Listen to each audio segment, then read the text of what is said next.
तो नरकटियागंज के इस तैयारी में एनडीए के सभी कार्यकर्ता लगे हैं।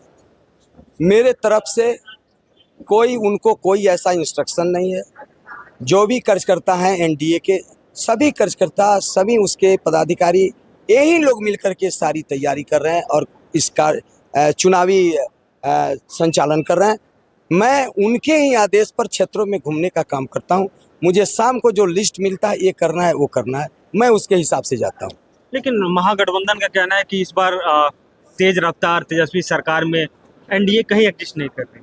देखिए, कहने के लिए तो कुछ कहा जा सकता है, लेकिन नरेंद्र मोदी और नीतीश कुमार जी का जो काम है वो भूतो न भविष्यति। उनका जो विकास है, उस विकास की जो आंधी है, उसका धूल भी इनको मौसर नहीं होगा। और जनता इस बात को समझती है कि इनके आने के बाद फिर वही काल शुरू हो जाएगा जो पहले शुरू हुआ था।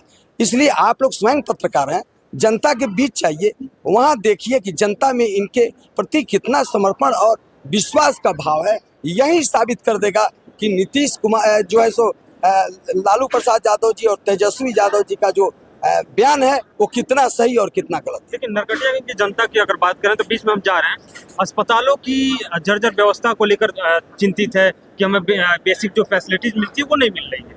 केवल डिमेरिट हो सकता है, कहीं त्रुटियां रही हो, लेकिन जो जरा ये सोचिए कि 1 करोड़ महिलाओं को 2 लाख रुपए तक का देने का जो योजना आया, अभी 10-10 हज़ार रुपया 1-2 किस्त आया भी, जो 125 यूनिट दिया गया, जो 4 लेन 6 लेन सड़कें बन रही हैं, निरंतर जो पुल पुलिया का जो निर्माण हो रहा है, अपराध का निशाना बंद हो गया है।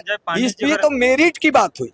अगर कहीं थोड़ा त्रुटि है तो हमारे पत्रकार भाई केवल त्रुटि पर चर्चा न करें, विश्वास पर भी। संजय पांडे जी को अगर जनता मौका देती है तो पहले मतलब लिस्ट में जो काम करना चाहे जनता के लिए, नरकटियागंज विधानसभा की बढ़ोतरी के लिए, देखिए मास्टर प्लान में रखा गया नरकटियागंज को, लेकिन फिर भी आज भी देखिए मैं बताता हूँ, विकास करना, जन कल्याणकारी कार्य हो, भ्रष्टाचार मुक्त व्यवस्था हो या क्षेत्र का विकास का बात हो, ये तो सामान्य से रूटीन वर्क में आता है। इसको तो करना ही करना होता है।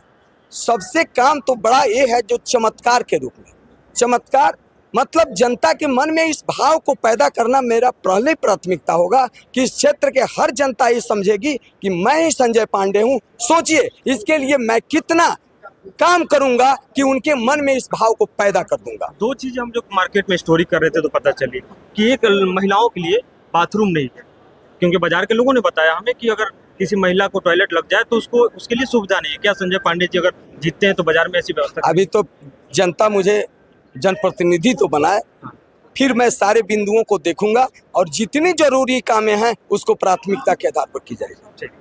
धन्यवाद।